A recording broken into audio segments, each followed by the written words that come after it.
안녕하세요. 유용한 정보를 알려드리는 김월전 유튜브 유기유입니다.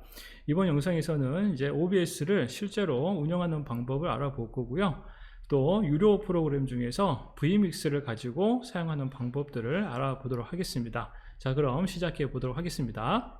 자, OBS의 화면을 보고 계십니다. 이 OBS의 화면을 보시면서 이렇게 큼지막한 화면이 가운데 떡하니 있는 것을 알 수가 있죠. OBS에서 가장 중요한 게 이 화면이라는 것을 알 수가 있고요. 다양한 메뉴들이 이 화면을 만들기 위해서 존재하고 있다, 이렇게 보시면 되겠습니다. 결국 이 화면이 가장 중요한 것이에요. 모든 프로그램들을 공부를 하실 때는 가장 큰 위치를 차지하고 있는 그 화면을 중심으로 나머지 메뉴들이 구성되어 있다, 이렇게 이해하시고 접근하시면 되겠습니다. 지금 화면이 하나밖에 없기 때문에 이 화면에서는 편집과 출력이 동시에 된다, 이렇게 생각을 하시면 될 것 같아요. 방송 중이라면 이렇게 내가 어떤 화면들을 전환하거나 움직이거나 편집을 할 때 그 화면이 고스란히 방송이 된다, 이렇게 생각하시면 될 것 같고요. 미리 보기 화면, 그리고 편집 화면과 출력 화면을 이렇게 동시에 쓰지 않고 나누고 싶다면 편집 방식을 이걸 눌러서 나눌 수가 있습니다. 편집을 하는 구간은 이 프로그램 화면이 아니고 이 미리 보기 화면에서 편집을 하게 될 텐데, 만일에 미리 보기 화면과 프로그램 화면이 동일하다면 이게 움직이는 이런 과정에서 편집을 해도 그게 전달이 안 되고 있다가 이렇게 전환을 하게 되면 넘어가게 되는 그런 형태가 되겠습니다. 그래서 편집과 출력이 구분되어져 있다, 이렇게 이해를 하시면 좋을 것 같아요. 다른 카메라도 대기를 시켜놨다가 이렇게 카메라를 컷을 날릴 수 있는 그런 기능이 기본적으로 지원이 됩니다. 자, 그러니까 이 프로그램 화면을 안정적으로 출력하신 상태에서 내가 여기에서 마음껏 편집을 하고 그 편집된 화면을 이렇게 컷을 통해서 화면을 주기 때문에 조금 더 안정된 장치와 방식으로 방송을 하실 수가 있게 되겠죠. 자, 그런데 지금 이렇게 미리 보기 화면만을 가지고 사용을 하게 되면 내가 필요한 화면을 찾기 위해서 모든 화면들을 이렇게 클릭을 해 봐야 되는 그런 어려움이 있을 수 있죠. 그래서 이 소스, 이 장면 화면들을 한꺼번에 볼 수 있는 멀티뷰 기능도 존재합니다. 보기에 눌러 보시면 제일 밑에 보시면 다중화면 창과 다중화면 전체 화면이라는 것이 있는데, 여기에서 다중화면 전체 화면 한번 클릭해 볼게요. 자, 그러면 이렇게 외부 모니터에 아까 제가 만들어 놓은 소스들이 이렇게 멀티뷰 화면으로 나가는 것을 알 수가 있습니다. 이렇게 화면이 나갈 때 이 화면의 구성은 창의 개념으로 전체 화면으로 나가고 있어요. 여러분 파워포인트 보시면 파워포인트 문서 화면과 슬라이드 쇼 화면이 동시에 두 개가 구현되고 있는 거 아시죠? 윈도우는 그렇게 프로그램을 구현을 합니다. 그래서 여기에도 이렇게 OBS 창을 눌러보면 OBS의 실제 프로그램 화면과 밑에 보시면은 이렇게 다중 화면의 창이 이렇게 보이게 돼요. 그래서 이거 창을 닫으면 이제 이렇게 화면이 없어지는 그런 역할을 하게 될 거고요. 이렇게 모니터를 전체적으로 보지 않고 이렇게 창의 개념으로 띄워놓고 보실 수도 있습니다. 자, 이렇게 멀티뷰 화면은 창의 개념이지만 하나의 프로그램으로 인식을 하시면 돼요. 자, 이렇게 편집 방식으로 나눠 놨을 때는 이렇게 미르뷰 화면으로 이 컷이 올라가 있게 되고요. 자, 컷이 안 넘어가죠. 전원을 눌러줘야지 넘어가게 되고요. 만일에 내가 편집 방식을 이렇게 동일한 하나의 창의 방식으로 사용을 하신다면 이거는 바로 누르자마자 화면이 전환되는 그런 역할이 되겠습니다. 자, 화면이 이렇게 바뀌죠. 이거는 컴퓨터에서 믹서기를 사용하시는 거의 모든 프로그램들은 이런 방식을 사용을 할 수가 있어요.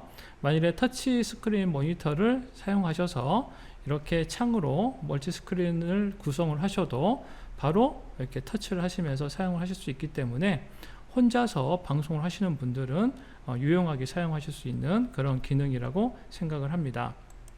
자, 이제 이 화면과 영상을 어떻게 편집하는지 그 편집하는 내용을 알아보도록 하겠습니다. 이 편집이라고 하는 것은 크게 얘기해서 장면을 만든다 라고 생각하시면 되고요. 그 장면이라는 것을 여기에서 이렇게 구현을 할 수가 있어요. 자, 그러면 지금 저 같은 경우에는 디스플레이 1번을 이렇게 화면으로 구성해서 이렇게 화면을 같이 보여주기도 하고요. 또 이렇게 디스플레이 2번과 3번을 이렇게 화면을 잡아서 사용을 하기도 합니다. 또 A10 미니 캡처 장비를 사용해서 이렇게 메인 화면을 잡기도 하고, 또 중국산 캡처 장비로 이렇게 동시에 화면을 잡을 수도 있죠. 이렇게 해서 이런 장면들을 원하는 구성과 아이디어를 가지고 만들어내는 거고요.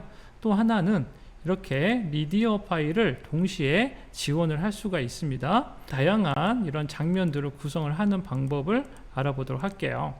자, 여러분들이 OBS를 바로 켜시게 되면 아무것도 없는 장면 하나가 이렇게 덩그러니 이렇게 있는 그런 화면을 보시게 됩니다.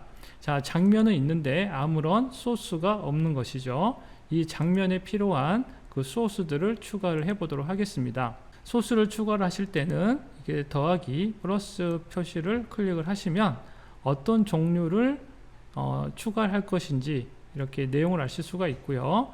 여기에서 디스플레이 캡처를 한번 해보도록 할게요. 디스플레이 캡처를 하면 여기에 지금 컴퓨터에 있는 디스플레이 모니터를 바로 캡처를 하실 수가 있습니다. 저는 디스플레이 1번이라고 하고 그 다음에 한번 여기서 확인을 해 볼게요. 자, 그러면 여기에 디스플레이 종류가 이렇게 나오게 됩니다. 저 같은 경우는 1번 항목을 지금 이렇게 선택을 할 거고요. 거기에 커서가 나올 것이냐 혹은 나오지 않을 것이냐 이렇게 지정을 하실 수도 있겠죠. 자, 저는 커서를 캡처를 하면서 이렇게 놓도록 할게요. 자, 그러면 이 장면 1은 모니터 1이 되었기 때문에 이 장면 1이라는 이름도 이렇게 바꿔서 디스플레이 1이라는 이름으로 이렇게 만들도록 하겠습니다. 자, 그러면 장면 1에 디스플레이 1이 있으니까 여기에서 디스플레이 2번, 3번도 같이 한번 추가해 볼게요.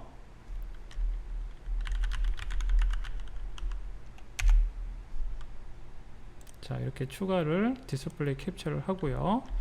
얘는 디스 2번이라고 하고 추가, 그리고 여기에서는 이렇게 2번을 추가를 했습니다. 자, 그리고 여기서 디스플레이 3번, 그리고 디스플레이 캡처 디스 3번, 그리고 여기에서는 이 해상도를 이렇게 체크를 할게요. 그러면 1번, 2번, 3번에 지금 모니터가 나타난 걸 알 수가 있을 거예요. 또 하나를 넣을 건데 이번에는 캡처 보드를 할 건데 A10 미니를 블랙 매직을 하겠습니다. 블랙 매직이라고 이렇게 장면을 추가를 하고요. 이 장면에서 비디오 캡처 장비를 클릭을 하겠습니다. 그리고 여기에는 A10 미니 프로라고 이렇게 이름을 넣어주고요. 확인을 할게요. 자, 그러면 여기에서 해당되는 캡처 장비들이 뜨게 될 텐데 여러분들은 이렇게 안 떠도 당황하지 마시고요. 여러분들에게 있는 장비를 선택하시면 됩니다. A10 미니는 여기 보시면 블랙매직 디자인이라는 이름으로 여기에 이렇게 있어요. 블랙매직 디자인을 선택을 하겠습니다. 자, 그러면 지금 이렇게 블랙매직 A10 미니 프로로 캡처가 되는 화면이 나타나게 되겠죠. 자, 저는 지금 캡처보드가 또 연결되어 있으니까 이번에는 중국산 캡처보드를 연결해 보도록 하겠습니다. 이번에는 중국산 캡처보드라고 하고, 이것도 두 개가 있는데 일단 하나를 추가를 해 볼게요. 자, 여기에서 비디오 캡처 장비, 그리고 이거는 MI 캡처 1이라고 이렇게 하겠습니다. 그리고 난 다음에 여기에서 이렇게 캡처 장비를 선택을 하시면 되겠죠. 자, 이렇게 캡처를 하시는데 중국산 캡처 장비는 A10 미니 프로와 조금 달리 설정을 한번 더 봐주시면 안정성이 좋아집니다. 중국산 캡처보드에 들어간 소스를 다시 한번 더블 클릭하셔서 이렇게 창을 여시면 속성이 열려요. 해상도는 사용자 정의로 체크를 해주시고 여기에 해상도를 직접 이렇게 지정을 해주시는 게 좋습니다. 일부 중국산 캡처 장비들이 이게 정확하게 전달이 안 되는 경우가 있어요. 그래서 사용자 정의 그리고 해상도는 1080p로 이렇게 체크를 해주시고 FPS를 여기에서 30 정도 그리고 아니면 29.97 이렇게 맞춰주시면 되겠습니다. 그리고 비디오 형식은 MJPG라고 하는 이 형태로 체크를 해주세요. 자, 이렇게 해주셔야 조금 더 안정적인 운영이 가능합니다. 자, 그러면 1번, 2번 이렇게 카메라가 연결이 됐죠. 자, 이렇게 제가 연결한 카메라가 나타나게 되고요. 자, 이렇게 지금 제가 장면을 추가를 했는데요. 이런 경우가 있어요. 제가 중국산 캡처보드 1번과 블랙매직사의 에이템 메뉴를 한 화면에 같이 놓고 싶은 거예요. 자, 그러면 이렇게 일단 기본 장면을 만들어 놓은 다음에 여기에서 다시 추가 하나를 하고요. 여기에서 장면을 합친 새로운 장면을 만들 겁니다. 장면을 합친 장면 하나 만들 건데 이때는 여기에서 보시면 장면이라고 있어요. 장면을 추가해 주시면 기존에 만들어 놓은 장면들이 여기 나타나게 되는데 여기에서 여기에 블랙매직을 한번 추가를 할게요. 자, 그럼 여기 블랙매직이 나왔죠? 여기에서 이 화면을 이제 편집을 할 텐데 이렇게 마우스를 올리고 클릭을 하면 이렇게 빨간색 테두리가 생기는데요. 각각의 모서리에서 이렇게 마우스가 바뀔 때 자꾸 드래그를 해주시면 돼요. 자, 자꾸 드래그를 하고요. 이 여백을 없애보도록 하겠습니다. 이때는 이렇게 화면을 선택하신 후에 Alt 키를 누르고 이렇게 마우스를 테두리로 가지고 가시면 테두리가 이렇게 연두색으로 바뀌면서 이렇게 화면이 이렇게 컷이 돼요. 자, 컷이 됐죠? 자, 여기서도 Alt 키를 누르고 이렇게 컷을 날리도록 하겠습니다. 그래서 제가 원하는 구도를 하나 이렇게 만들어 놓고 다시 이렇게 배치를 이렇게 해 볼게요. 자, 이 상태에서 새로운 장면을 하나 더 넣을 텐데 이때 장면은 중국산 캡처보드를 이렇게 넣도록 하겠습니다. 자, 그러면 아까 제가 만들어 놓은 게 밑에 깔려 버려서 화면이 안 보이고 있죠. 여기서 이 순서를 이렇게 뒤집어서 자, 중국산 캡처보드가 밑에 깔려 있고 그리고 블랙매직 화면이 위에 나오게끔 이렇게 화면을 만들 수가 있어요. 자, 이게 PIP 기능이 되겠습니다. 자, 이렇게 PIP 기능을 사용하는데 컴퓨터가 아닌 콘솔 형태, ATEM 미니 프로 같은 그런 형태를 사용하려면 이 소스를 제한적으로 1번 소스만 사용을 해야 되고요. 이렇게 자유롭게 구성을 하기가 어려워요. 할 수는 있는데 굉장히 번거롭게 작업을 해야 됩니다. 이게 직관적으로 이렇게 화면을 보면서 이렇게 조절을 하실 수 있는 그런 기능은 미흡하겠죠. 자, 이런 식으로 화면을 구성을 하시면 돼요. 캡처보드를 이렇게 한번 입력을 받았다면 그 다음에 캡처보드를 이렇게 입력을 받을 때는 기존에 한번 받아놓은 캡처 장비는 다시 재활용이 가능하고 심지어는 장면을 만들어 놓으면 이 장면도 새로운 장면을 만들 때 다시 소스로 활용을 할 수 있는 그런 좋은 기능이 이렇게 있습니다. 여러분들이 아이디어를 어떻게 만드냐에 따라서 다양한 화면 구성을 만들 수가 있게 되겠죠. 이렇게 구성을 하는 것이 이 OBS의 프로그램에 같은 리소스를 여러 번 활용하는 것이기 때문에 OBS 자체도 부담이 없이 반복해서 재활용하는 그런 단계로 사용하시는 거예요. 자, 이렇게 장면을 활용하시는 측면이 OBS가 가지고 있는 메모리 성능이라든지 퍼포먼스를 좀 더 극대화시킬 수 있는 그런 방법이 되겠습니다. 장면이나 이런 소스를 활용하지 않으면, 재활용하지 않으면 매번 그 소스들을 확보하고 있어야 되잖아요.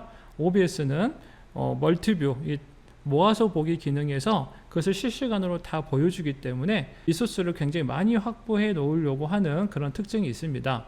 여러분들이 리소스를 많이 사용하는 건 좋은데 그것을 효과적으로 잘 활용할 수 있도록 이 재활용 기능을 꼭 이용하시는 것을 추천을 드려요. 자, 그 다음에 여기에다가 미디어를 한번 넣어 보도록 하겠습니다. 미디어. 자, 여기 추가 버튼을 눌러주시고 미디어 소스를 클릭한 다음에 여기서 영상이라고 이름을 지어주고요. 바로 찾아보기 버튼을 누르고 한번 우리 최근에 만든 영상을 이렇게 클릭을 해 보겠습니다. 자, 그리고 확인 버튼 누르면 자, 이렇게 영상이 바로 나오죠. 자, 이건 왜 그러냐면 바로 방송이 되는 화면이기 때문에 화면이 전환이 되는 순간 컷이 날아가는 거기 때문에 이렇게 나가는 거예요. 만일에 이것이 편집 방식이었다면 화면이 있을 때 제가 이 미디어를 선택해 놓고요. 선택했는데 플레이가 안 되죠.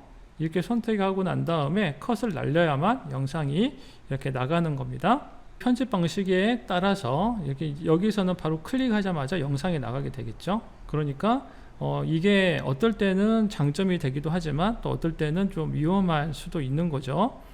자, 요 특징을 꼭 아셔야 됩니다. 자, 그래서 이렇게 장면들을 만들어 놓고 이 장면들을 사용하다가 멀티뷰 기능을 가지고 이렇게 만드실 수가 있게 되는 거예요. 이게 클릭하면 이렇게 화면이 바뀌게 되겠죠. 여기 보면 영상이 바로 플레이가 되고요. 자, 이거 차이점 꼭 이해하시기 바랍니다. 자, 지금부터는 오디오를 설정하는 방법을 보도록 하겠습니다. 지금 화면을 보시면은 오디오가 없죠. 아마 있으신 분도 계시겠지만 없어도 새로 추가하면 됩니다. 이 화면을 만들었을 때 오디오가 이렇게 아무것도 없는 형태가 있을 수 있어요. 각 장면마다 사용하는 오디오가 다르다면 이렇게 모든 오디오를 다 빼고 사용하실 수가 있는데 보통은 마이크 그리고 컴퓨터 사운드는 기본적으로 지원이 되겠죠. 자, 그러면 그것을 한번 추가를 해 보도록 하겠습니다. 자, 설정 버튼을 누르시고요. 오디오 항목에 가보시면 오디오 항목이 모두 없을 때 여기 아무것도 없게 되는 거죠. 오디오를 이렇게 기본 장치, 최소한 기본 장치를 선택해 주시고 마이크하고 보조 오디오라고 되어 있는 항목에서는 사용하시는 마이크를 선택해 주시면 되겠습니다. 저 같은 경우에는 여기 보면 라인인 오디오 인터페이스가 있거든요. 이것을 사용할 거고요. 자, 이렇게 선택을 해주면 보이지 않았던 이런 오디오가 이게 나타나게 됩니다. 자, 그리고 모든 항목에 설정해서 만들어 놓은 오디오들이 이렇게 나오게 되네요. 마이크 자체가 모노로 입력이 되는 경우가 많습니다. 그런데 기본적으로 이 사운드는 스테레오를 기본으로 하기 때문에 보시면 마이크가 오른쪽 항목만 이렇게 들어오는 것을 알 수가 있네요. 그럼 요거를 한번 수정을 해 볼게요. 오디오 믹서 항목에서 오른쪽 마우스를 클릭을 해 보시면 오디오 고급 정보 설정이라는 것이 있습니다. 자, 여기에서 이걸 설정을 클릭해 주시고요. 여기에 보시면 마이크 보조라고 있는 부분이 있는데 이 부분에서 모노라고 하는 것을 체크를 해 주세요. 자, 그러면은 그 순간 오디오 하나가 양쪽 스테레오로 동일하게 이렇게 들어가는 것을 확인하실 수가 있습니다. 자, 마지막으로 여러분들이 그냥 OBS를 사용하시면 아마 화질이 생각보다 좋지 않다 이렇게 생각을 하실 텐데 그 이유는 OBS의 기본 화질이 720p입니다. 풀 HD가 아니라 그냥 HD급이라서 그걸 좀 수정을 하셔야 돼요. 그래서 이거 설정을 누르셔가지고 여기에 보시면 비디오 항목이 있습니다. 비디오 항목에 기본 캠퍼스와 출력 조절된 해상도가 이렇게 1080p로 구성이 될 수 있도록 이렇게 만들어 주시면 되고요. FPS도 여기에 30 정도로 해주시면 될 거예요. 자, 이렇게까지 해주시면 OBS를 사용하시는 기본 설정은 다 마무리가 되는 것으로 이해하시면 될 것 같습니다. 제가 OBS를 사용하면서 다루는 그런 기본적인 이해를 가지고 오늘 이렇게 영상으로 말씀을 드렸는데요. 도움이 되셨는지 잘 모르겠네요. 다음 영상에서는 Vmix를 가지고 동일한 내용을 가지고 또 영상으로 안내를 해드리도록 하겠습니다. 추가적으로 더 필요한 기능들이 또 있습니다. 그런 기능들은 조금 더 그 기능들에 대해서 집중적으로 또 별도로 영상을 만들어서 계속 업데이트를 하도록 하겠습니다. 끝까지 봐주셔서 감사하고요. 안녕히 계세요.